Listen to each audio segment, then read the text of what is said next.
Picture this, a 17-year-old kid strolls into a courtroom like he's walking into his own living room. Sunglasses perched on his nose, designer sneakers squeaking against the marble floor, and a smirk that screams, "I'm untouchable."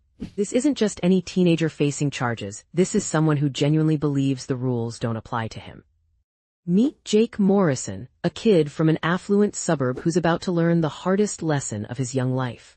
He's facing charges for reckless driving and property damage after crashing his father's Mercedes into a family's front yard, destroying their garden and nearly hitting their 7-year-old daughter. As Jake enters Judge Patricia Williams' courtroom, every eye turns toward him.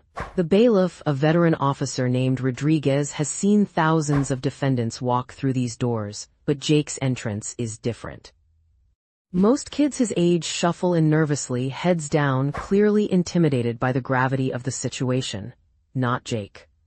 He actually waves at the gallery like he's greeting fans at a concert. Judge Williams, who's presided over juvenile cases for over 20 years, watches this display with growing concern. She's seen cocky teenagers before, but Jake's behavior crosses every line of courtroom decorum. When Officer Rodriguez asks him to remove his sunglasses, Jake actually laughs and says, "Come on, man, they're prescription." The lie is obvious, everyone can see the designer label.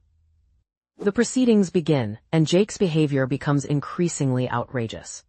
When the prosecutor reads the charges, Jake interrupts with, "Your Honor, this is all blown way out of proportion. It was just a little fender bender."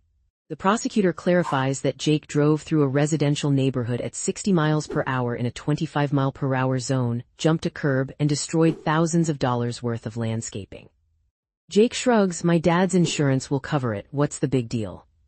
The courtroom atmosphere grows tense. Jake's own attorney, a seasoned public defender named Sarah Chen, looks mortified. She's clearly tried to prepare her client for this moment, but Jake's arrogance has overridden any legal advice. Chen keeps shooting warning glances at Jake, but he's too busy performing for an audience that's growing more disgusted by the minute. When Judge Williams asks Jake if he understands the seriousness of his actions, he responds with a question that shocks everyone. "Can we speed this up? I've got a party to get to tonight." The judge's expression hardens. She's dealt with entitled teenagers before, but Jake's complete lack of remorse is extraordinary. The victim impact statement comes next. Mrs. Elena Rodriguez, the homeowner whose property Jake destroyed, takes the stand. She's a single mother working 2 jobs to support her family. Through tears, she explains how Jake's reckless driving traumatized her daughter, who now refuses to play in their front yard. She describes the financial burden of repairs and the emotional toll on her family. Jake's response. He checks his phone. Judge Williams has reached her limit. "Mr. Morrison, put that device away immediately." Jake looks up with mock surprise. "Sorry, Your Honor, just checking something important." The disrespect is palpable. Even seasoned court reporters look stunned, but then everything changes. Judge Williams reaches into her folder and pulls out a manila envelope. Her expression grows grave as she examines its contents. The smirk finally fades from Jake's face as he notices the shift in the room's energy. "Mr. Morrison," Judge Williams says slowly, "before I proceed with sentencing, I want to share something with the court." She holds up a photograph, a security camera image showing Jake's car speeding through the neighborhood. But that's not the shocking part.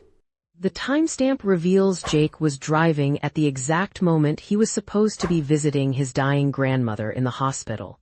His family had told the court he was devastated about missing time with her due to the legal proceedings. The photo proves he lied.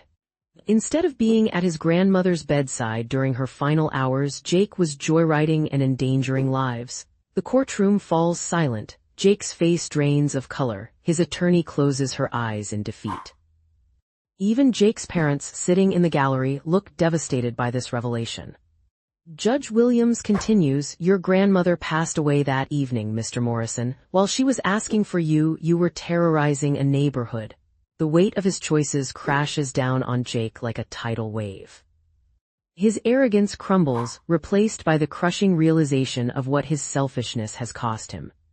This moment transforms everything, not just Jake's legal fate, but his understanding of consequences, responsibility, and the irreversible nature of lost opportunities.